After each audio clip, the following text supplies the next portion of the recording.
ছিলেন। নবী আমার খন্দকের যুদ্ধে যায়। খন্দকের যুদ্ধে যাওয়ার পর এ সময় জাবেরের বাড়ির কাছে জাবেরের বাড়ির কাছে যুদ্ধ হয়। জাবের চিন্তা করে নবী আমার বাড়ির কাছে আসছে, আমি যদি আমার নবীরে একটা ওয়াক্ত খানা খাওয়াইতে পারি, হতে পারে কি আমাদের ময়দানে আল্লাহ মনে মাফ করে দিবে। দৌড়ে স্ত্রীর কাছে গেছে, বিবি রে খাবার কি পরিমাণ আছে? স্বামী আমার খাবার এতটুকু আছে, হইলে সর্বোচ্চ 2 থেকে 3টা রুটি হবে আর একটা বকরির বাচ্চা হবে। আচ্ছা সমস্যা নাই, সঙ্গে সঙ্গে বকরিটা জবাই করে দিয়া 3টা রুটি বানায়া জাবের রে স্ত্রী বইলা দিছে। সবার সামনে কিন্তু ডাক দে বললেন না, সবার দাওয়াত, এই কথা কিন্তু আপনি বলবেন না।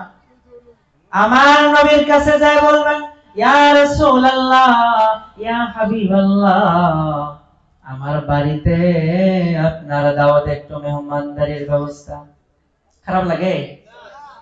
আমার বাড়িতে আপনার দাওয়াত, একটু মেহমানদারির ব্যবস্থা আছে। আল্লাহর রাসূলকে যায় কানে কানে বলার সঙ্গে সঙ্গে 1100 সাহাবী ছিল খন্দকের যুদ্ধে। কতজন সাহাবী?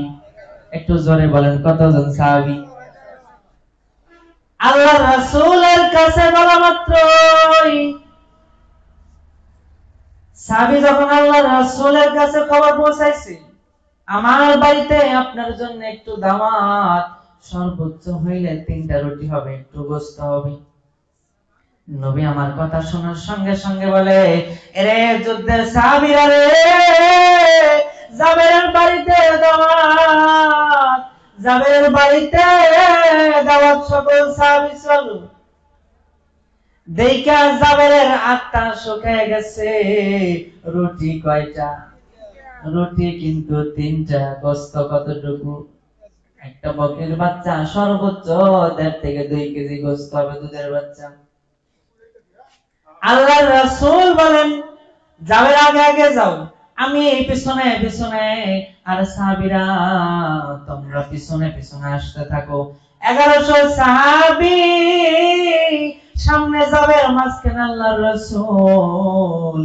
আল্লাহর রাসূল বলেন, যাবে তোমার স্ত্রীকে যায় বলো, খবর দাও।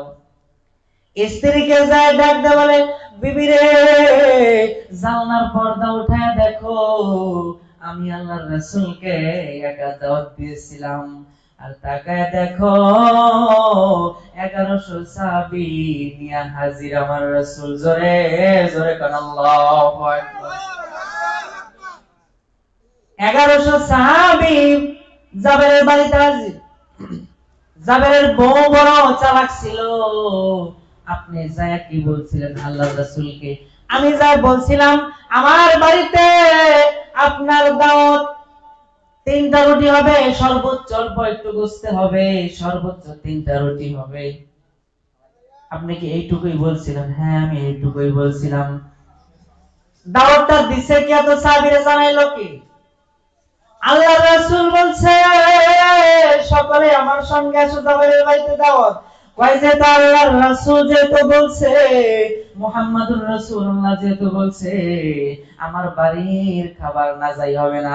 মুহাম্মাদুর রাসূলুল্লাহ কোথা থেকে ব্যবস্থা করবে উনি ভালো জানেন। কোন টেনশন করিয়েন না, কোন টেনশন করিয়েন না। আল্লাহর রাসূল বলেন, জাবের রে, আমার একটু ভিতরে নিয়ে যাও, পাতিলের কাছে নিয়ে যাও, রুটির কাছে আমার নিয়ে যাও। রুটির কাছে নিয়ে গেছে, পাতিলের কাছে নিয়ে গেছে। যাবে তুমি এই যে লাকড়িগুলা চুলার মধ্যে লাগা দিতে থাকবা, এই যে একটু একটু করে আমি বাইরে বাইরে দিব, 3টা করে রুটি, 2 টুকরা করে গোশত দিব, একটা কথাও কিন্তু তুমি বলবা না। কয়টা করে রুটি? রুটি ছিল কয়টা? রুটি ছিল কয়টা? এই যে পিছের বাইরে উত্তর দেয় না, রুটি কয়টা ছিল? এই সামনের বাইরে চুপ থাকেন, পিছনের বাইরে বলেন, রুটি কয়টা ছিল? রুটি 3টা ছিল। আল্লাহর রাসূল বলেন, জাবের রে, এদিক সেদিক তাকাতাকি করেন না। এই যে দিক সেদিক তাকাতাকি করেন না, আর এই জায়গায় কেউ কথা বলেন না ভাই, এই জায়গায় কেউ কথা বলেন না, এই জায়গায় কেউ কথা বলেন না, পিছনের লোকগুলো আগে আসেন, একটু আগে আসেন। আল্লাহর রাসূল বলেন, যাবেন রে 10 জন করে সাহাবী পাঠাবা। কয়জন কইরা? 10 জন কইরা সাহাবী পাঠাবা। আল্লাহর নবী পয়গম্বর আরবি 10 জন করে সাহাবী রে, প্রতি সাহাবীকে 3টা কইরা রুটি, 2 টুকরা করে গোশত দেয়। কয়টা কইরা রুটি? 3টা কইরা রুটি দেয়, 2 টুকরা করে গোশত দেয়। 1100 সাহাবী শেষ। আল্লাহর রাসূল বলে, যাবেন রে আরো কি কোন সাহাবী আছে? ইয়া রাসূলুল্লাহ, ইয়া হাবিবাল্লাহ, আর কোন সাহাবী নাই, আর কোন সাহাবী যেত নাই। এবার ডাকনাটা উঠায়া যাবে, দেখো কোন পর্যন্ত খানা আছে। যাবে ভাই, আল্লাহর কসম, আমি যে বকরিটা জবাই করেছিলাম গো, আমার স্ত্রী যে 3টা রুটি বানায় দিছিল, একটা রুটিও কমে নাই, এক টুকরা গোশত কমে নাই। জোরে জোরে কোন সুবহানাল্লাহ, লা ইলাহা